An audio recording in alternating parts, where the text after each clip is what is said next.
Bien, bonjour à tous, merci et merci aux organisateurs de me permettre de présenter mon travail ce matin. Donc, j'ai intitulé la communication le groupe des 7 et les 2 Europes, grande et petite diplomatie face aux impératifs de la gouvernance globale dans les années 1970 et 1980. En référence aux allusions qui ont déjà été faites aux questions de l'apparition d'une nouvelle diplomatie dans les années 70, le G7 est typiquement une structure de gouvernance qui est apparue dans les années 70 face à une série de transformations économiques, un changement de l'environnement économique international qui par ailleurs est bien connu. C'est la fin du système monétaire de Bretton Woods, le choc pétrolier, la crise économique, la revendication d'un nouvel ordre économique international par les pays du Sud. Alors il me semble que je vais peut-être préciser d'abord que le groupe des 7, c'est un concept qui recoupe un petit peu 3 réalités différentes. La première expérience en ce sens, c'est le groupe des 5, ce sont les ministres des Finances des 5 principales puissances du FMI, la France, les États-Unis, le Japon, la Grande-Bretagne, la RFA, qui se réunissent à partir de 1973. Ensuite, création des sommets des 7 à partir de 1975, initiative conjointe de Valéry Giscard d'Estaing et Helmut Schmidt. Et puis, il y a une troisième dimension qui est un peu plus omniprésente. Ce sont des pratiques de concertation informelle des 4, des 5 ou des 7, dans différents formats, à la fois dans et en dehors des organisations internationales. Et donc, le groupe des 7 est à la fois une institution, ce que les politistes appelleraient un régime de coopération, et un club informel. Alors le fait de s'accommoder de cette hiérarchisation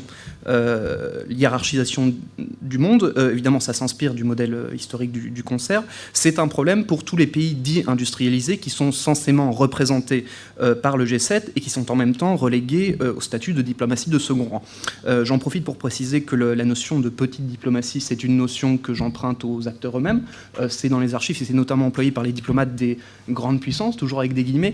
Donc ici je ne vais pas discuter la question par ailleurs intéressante des critères objectifs qui font qu'on qualifie un État de petit ou de grand, mais c'est essentiellement une question de perception, bien sûr.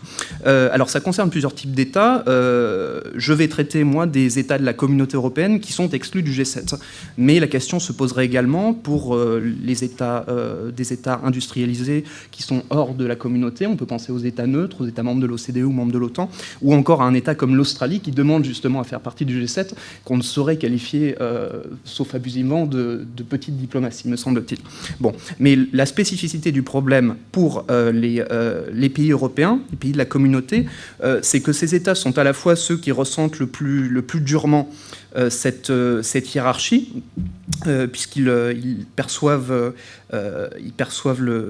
cette hiérarchie comme opposée à la philosophie même de la construction européenne, et en même temps ce sont des États qui, par rapport aux autres États que j'ai précisés, bénéficient de l'intégration quand même de la communauté européenne au sein du G7 à partir de 1977. Donc le problème, c'est comment est-ce qu'on concilie ces deux réalités. D'un côté, il y a bien une hiérarchie qui s'instaure au sein de la communauté européenne entre les pays qui font partie du G7 et ceux qui n'en font pas partie. Et puis d'autre part, il y a une vraie réussite communautaire dans le fait d'intégrer les institutions communautaires à l'intérieur du G7. Donc cet établissement de ce qu'on pourrait appeler une diplomatie à double étage, elle est effectivement discriminante entre États membres, mais elle n'a pas empêché la communauté de s'insérer avec succès dans cette pratique de gouvernance globale, au lieu de créer le directeur européen qui était craint dans les années 1970. Il me semble que toutes les questions qui sont posées par cette intégration, par exemple, qui représente la Commission européenne, représente-t-elle les 9 dans leur ensemble, juste les 5 États qui sont exclus, ou ses propres idées, ce sont des questions qui donnent lieu à un débat entre acteurs politiques, un débat de principe, souvent assez âpre, et qui en fait sont réglés au niveau des acteurs, des praticiens, des Sherpas, des hauts fonctionnaires des finances, des diplomates, qui institutionnalisent ces sommets, justement. Et donc il me semble que ces pratiques qui s'inscrivent à la fois dans l'invention d'un nouveau multilatéralisme et en même temps dans l'appel à des notions assez traditionnelles de diplomatie de concert, de diplomatie confidentielle, ces pratiques sont à la fois le problème et la solution. C'est-à-dire que ces pratiques expliquent dans un premier temps pourquoi est-ce que l'idée d'institutionnaliser les sommets est crainte en Europe, et pourquoi dans un deuxième temps ça n'aboutit pas à la formation d'un directeur européen, ce qu'on voit, me semble-t-il, dans les années 1980. Donc ma présentation, en fait, j'ai voulu insister sur 4 quatre idées qui forment en même temps une chronologie. La genèse du G7, me semble-t-il, il faut d'abord la replacer dans le cadre de réflexions convergentes sur l'adaptation de la diplomatie dans les années 70. Dans un second temps, voir comment est-ce que les petits États de la communauté ont obtenu, entre 1975 et 1977, que la communauté fasse partie du G7. Ensuite, comment est-ce que la communauté, en l'occurrence une de ces institutions, la Commission, a réussi par la pratique à s'intégrer comme un acteur normal, ce qui n'était pas gagné à l'origine. Et puis, dans un quatrième temps, peut-être voir comment dans les années 80, finalement, cette diplomatie à deux étages se normalise, je dirais. Alors, la genèse du G7, me semble-t-il, est à replacer dans le cadre de réflexions convergentes sur la modernisation des pratiques diplomatiques dans les années 1970. D'abord, le projet des sommets économiques, qui vient de Giscard et de Schmitt, c'est une initiative européenne qui répond dans une large mesure à d'autres projets qui sont déjà apparus du côté américain à partir de 1973.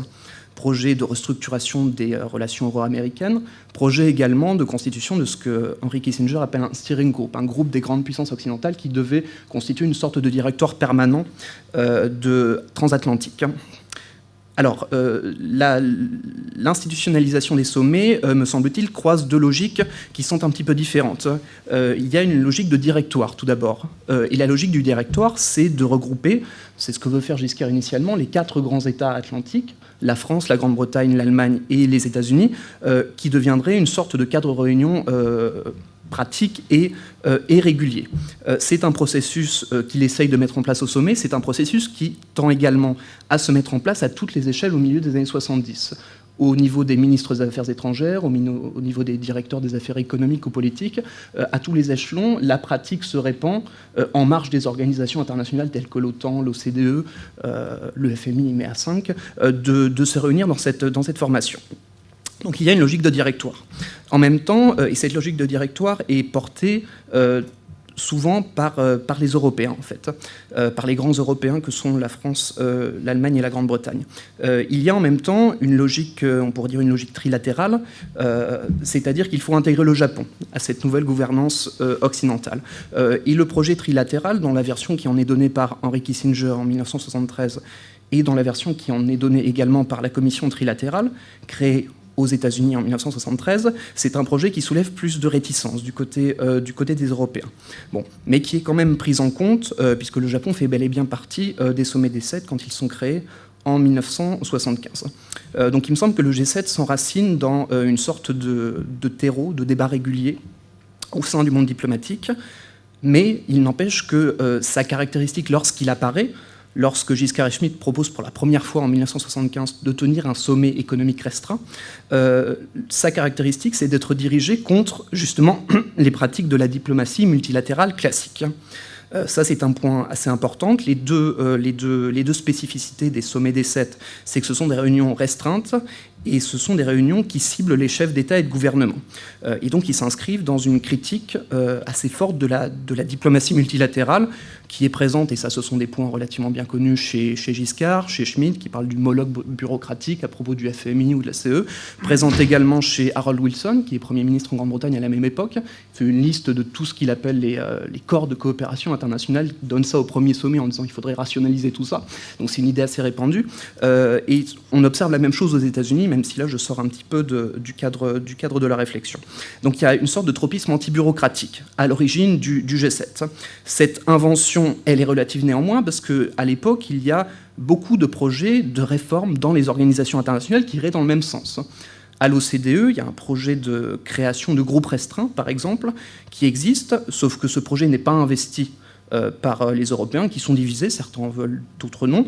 Et puis surtout, l'idée du G7, ce serait justement de sortir un petit peu des cadres formels, de sortir des structures diplomatiques formelles, et spécialement de la part des grands pays européens qui voient assez rapidement les inconvénients de l'élargissement, notamment, de la CE, avec le développement de ce que Catherine Rucker a appelé le moulin à rumeurs bruxellois. Donc il faut sortir de cette logique anticonfidentielle pour retrouver une sorte d'enceinte où on puisse discuter entre dirigeants de questions fondamentalement politiques sans être entouré de technocrates qui stérilisent un petit peu le débat.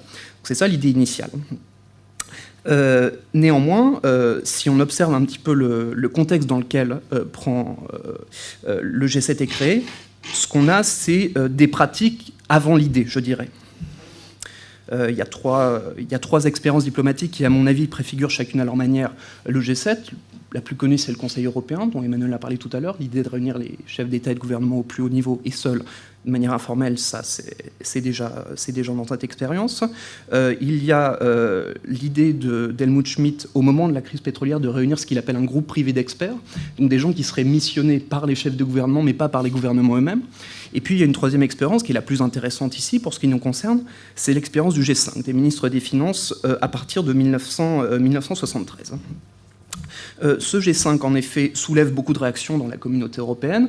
L'idée que les principaux ministres de la communauté puissent se réunir avec leurs homologues japonais ou américains et discuter de questions qui concernent directement leurs partenaires européens, évidemment, est mal acceptée. Mais on constate quand même on admet que ça fait partie des pratiques et qu'il y a une certaine légitimité au sein du FMI pour ces 5 États, qui sont les 5 États à la base du système des TDS, voilà, exactement.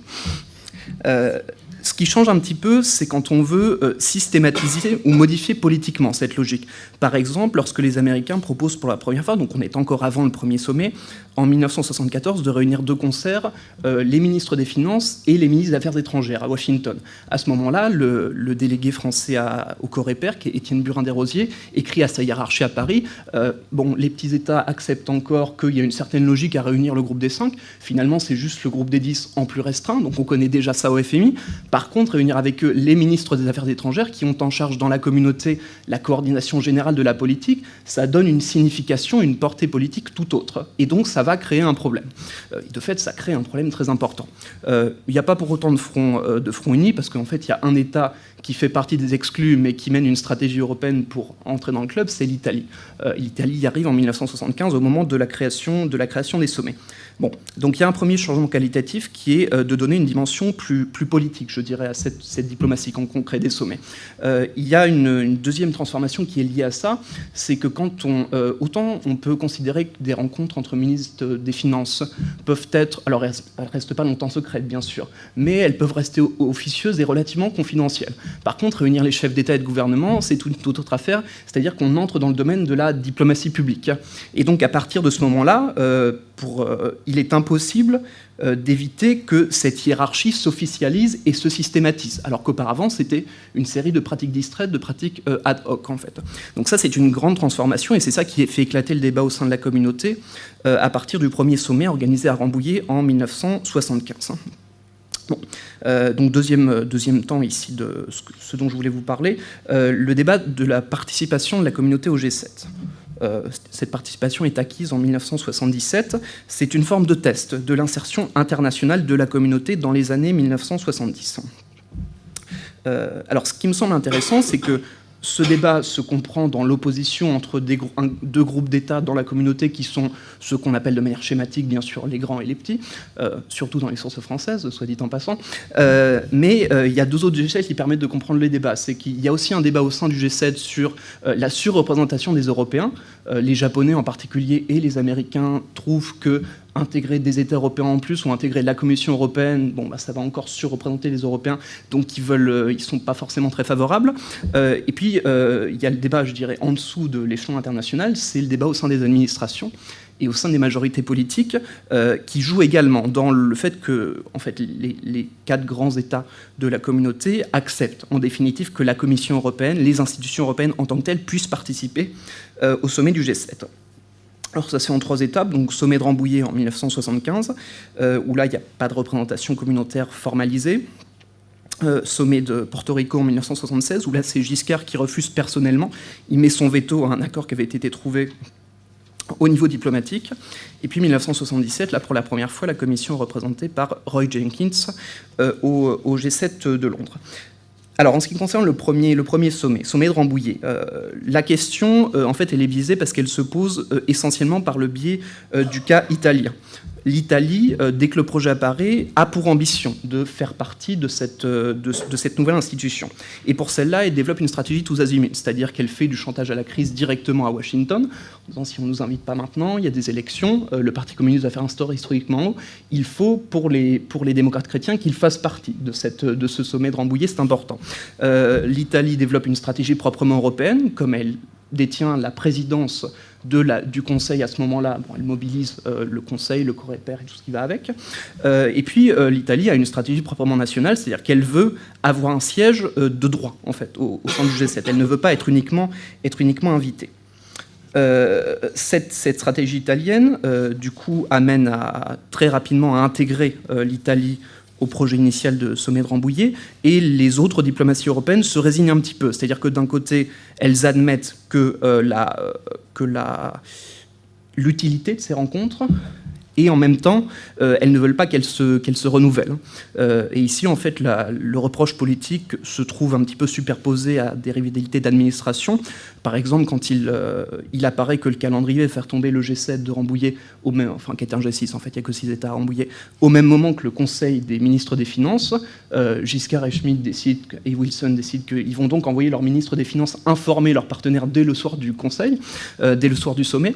Ça semble une bonne idée, sauf que les ministres des Affaires en prennent ombrage. Ils pensent que c'est à eux que devrait revenir la primeur de cette information.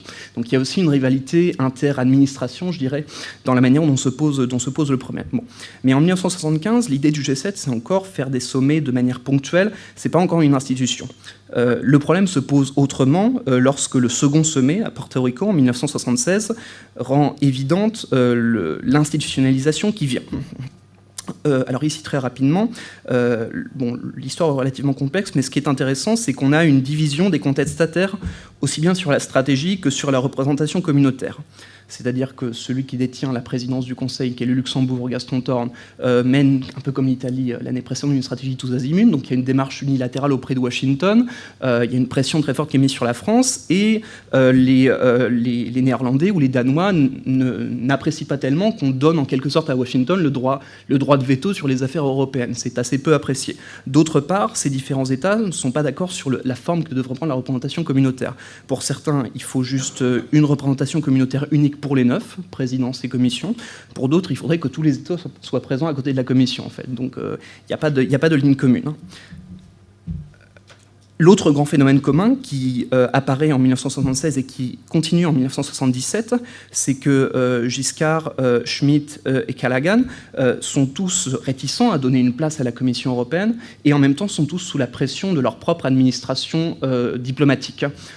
Les diplomaties françaises, allemandes et puis britanniques ont toutes leurs raisons de vouloir faire admettre la Commission, enfin de l'admettre,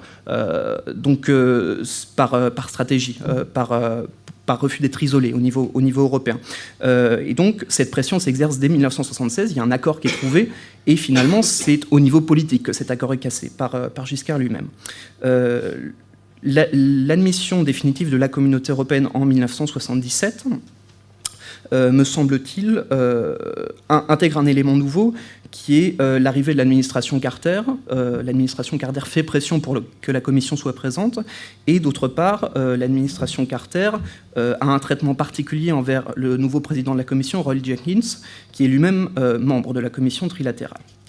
D'autre part, il y a une vraie stratégie des États exclus qui donne un petit peu ce qu'il veut à Giscard, c'est-à-dire qu'il lui demande d'admettre que la Commission fasse partie du G7, et en même temps, ils ne veulent pas lui donner de mandat formel.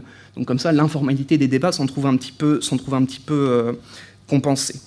Enfin, l'élément qui joue un rôle déterminant dans le fait que la France cède en 1977, il y a un élément interne. Il y a une division, pas seulement entre le Quai d'Orsay et l'Élysée, mais au sein de l'Élysée même. Il y a un conseiller, le conseiller diplomatique de Giscard, Gabriel Robin, qui refuse absolument par gaullisme en fait, d'admettre la Commission européenne, et d'autres, comme le secrétaire général Jean-François Poncet, qui s'opposent ouvertement à lui. Donc il y a un vrai débat, ce qui est tout à fait très rare à l'Élysée. Donc la Commission européenne réussit, à partir de 1977, à ce que son intégration soit pérenne. Alors cette intégration n'est que le premier pas. Et en fait, cette intégration, elle est un succès essentiellement par la pratique. Alors, je vais essayer un petit peu de résumer ici. Ce qui me semble important de souligner, c'est que la Commission européenne, très rapidement, comprend la manière dont fonctionnent les G7. C'est-à-dire que Roy Jenkins, déjà, il choisit comme représentant personnel son plus proche collaborateur, qui est son chef de cabinet, Crispin Tickel. D'autre part, au sein de la Commission européenne, au sein du secrétariat général, on comprend assez rapidement qu'il faut éviter que trop de personnes soient impliquées dans l'organisation. Un exemple que j'ai pris dans mon papier, c'est que lorsque se constitue un groupe d'experts qui est chargé d'aider les Sherpas pour mettre au point une stratégie macroéconomique, à partir de 1978, celui qui est envoyé pour représenter la Commission européenne, c'est un membre du cabinet de Jenkins, Roy Emerson. Celui qui dirige la direction générale des affaires économiques et financières demande lui-même d'en faire partie, mais en fait, il passe par-dessus la tête de sa hiérarchie, il demande directement aux Américains, à la Maison-Blanche, s'il peut faire partie du groupe. Les États-Unis sont très embêtés parce qu'ils admettent que, d'un strict point de vue théorique, c'est légitime, et en même temps, ce Hugo Mosca, qui est la personne qui a fait cette démarche, il considère que c'est un diplomate un peu traditionnel, qui n'est pas un esprit novateur. Et par contre, ils font aucune opposition à son successeur, Tommaso Padoa-Schioppa, qui lui est introduit par Crispin Tickel l'année suivante. Donc il y a une vraie stratégie de la part de la Commission européenne qui arrive à comprendre assez bien la manière dont fonctionne le G7, comprend également très bien les aspects protocolaires. Tickel explique comment, d'abord, la première année, Jenkins s'est trouvé au pied de l'estrade des chefs d'État, il n'avait pas de micro, c'est une sorte d'humiliation publique. La deuxième année, il avait un micro et une estrade, mais pas le même temps de parole. Et puis la troisième année, Tickel joue un peu de l'incompréhension japonaise des subtilités byzantines de la diplomatie bruxelloise, il le met sur un pied d'égalité. Et ensuite, le fait accompli se pérennise. Donc il y a une vraie stratégie de la Commission qui arrive à louvoyer dans cet espace un peu informel des sommets. C'est-à-dire que la Commission participe à tous les débats, petit à petit, au début des années 80, débats économiques, débats politiques, et il n'est plus vraiment question ici de compétences communautaires ou extra-communautaires. Ce qui est tout à fait significatif, c'est qu'en fait, le refus initial de la France a un petit peu légitimé la Commission. Au G7, le Conseil européen, le Conseil au sens d'institution, était peu présent et très peu influent. Parce que quand la présidence du Conseil est détenue par l'un des États du G7, il y a peu de différence entre la stratégie européenne et la stratégie nationale. Et quand cette présidence n'est pas détenue par un État du G7, en fait, les représentants de la présidence belge ou danoise sont réduits à faire de la figuration. Si bien que le seul acteur qui ait un discours européen cohérent et qui soit vraiment influente, c'est la Commission elle-même. Bon. Ce qui n'empêche pas qu'elle soit plus ou moins manipulée par les grands États du G7 qui ont intérêt des fois à s'opposer à elle, des fois à s'appuyer au contraire sur elle pour faire valoir leurs idées sur leurs partenaires. Alors, je vais peut-être en venir à la fin de ma présentation ici, qui est la pérennisation de cette diplomatie à deux étages et les conclusions qu'on peut en tirer sur, je dirais, l'absence de directoire européen qui serait induit par le G7. Donc j'en viens à ma présentation, je vais un petit peu résumer les différents points qui fondent cette impression. Donc plutôt sur les années 1980. Le premier élément, à mon avis, qui explique pourquoi est-ce que cette idée du directoire commence un petit peu à disparaître, c'est qu'on se rend compte assez rapidement que le G7 ne fonctionne pas comme un directoire. Il fonctionne comme une série de relations bilatérales, préférentielles, qui se superposent, qui s'additionnent les unes aux autres, mais qui sont aussi des hiérarchies internes. C'est-à-dire qu'au sein des 7, vous avez les 4, vous avez les 5, vous avez des espèces de cercles concentriques qui intègrent la hiérarchie au fonctionnement du G7 lui-même. Donc l'idée que cette boîte noire puisse fonctionner comme une instance qui imposerait des décisions, en fait, ne tient pas vraiment compte de la complexité de la structuration interne des débats. Le deuxième élément, qui est un élément plus contextuel, c'est qu'en fait, au début des années 1980, on revoit un petit peu les ambitions des sommets à la baisse. Ambition économique, on admet aussi que les sommets du G7 sont des sommets économiques, mais ont pour but de traiter des affaires politiques aussi, souvent. Et donc, finalement, apparaît également, je pense, tout un courant critique chez les diplomates de cette diplomatie du sommet qui finalement se concentre sur la négociation d'adverbes, d'initiatives, aboutit à une préparation où chacun prépare son dossier, ensuite l'envoie à l'Élysée, mais où il n'y a pas de stratégie globale. Donc finalement, il y a un courant critique du G7 au sein même des diplomaties des grands États. Donc il me semble que la dédramatisation de l'idée de directoire, elle vient des deux côtés. Les grands États n'y croient plus trop, n'y croient plus de la même manière, et les petits États se rendent compte que, en fait, l'existence du G7 ne dispense pas leurs grands partenaires d'avoir une politique qui associe les organisations internationales et leurs partenaires européens à leurs actions, en fait. Donc il y a des usages discriminants. Le thème européen reste un thème instrumental chez les grands États du G7, mais il y a quand même une pratique de consultation bien rodée au sein de la communauté européenne. Et puis, il y a les réseaux qui sont formés par le G7, qui ne sont pas des réseaux exclusifs. Si on étudie par exemple les Sherpas ne sont pas une communauté épistémique, c'est une sorte d'intersection de toutes les communautés épistémiques qui existent déjà dans d'autres organisations multilatérales. Donc ce n'est pas un milieu à part, vraiment, si on étudie ça dans le détail. Le dernier point qui me semble intéressant de signaler ici, c'est que le milieu dans lequel perdure le plus longtemps cet esprit de club qui s'oppose à la présence des institutions communautaires, en définitive, n'est pas le milieu des diplomates, c'est plutôt le milieu des acteurs financiers, puisque la dernière institution à refuser d'inclure la Commission européenne dans sa composition, c'est le G7 des finances, c'est-à-dire le G5 qui s'élargit en G7 en 1987, mais qui refuse la Commission européenne. Et là, la Commission européenne est un petit peu prise entre plusieurs feux. Les États-Unis n'en veulent pas. Les Italiens, pour se faire admettre au G7, ont besoin du soutien des États-Unis, donc ils s'opposent à la présence de la Commission. Et puis, finalement, les administrations financières ont un petit peu peur de perdre cette structure restreinte à 5, et donc s'opposent à un nouvel acteur qui ne leur paraît pas fondamental. Donc, en définitive, et là ce sera vraiment le mot de la fin, il me semble que les hiérarchies induites par le G7 sont réelles au sein de la communauté, mais qu'on n'observe jamais de fonctionnement qui puisse faire office de directoire. En réalité, le G7 fonctionne comme une structure hiérarchique interne, mais sa trajectoire historique tend à montrer qu'elle ne constitue pas une révolution dans l'ordre international et dans l'ordre européen.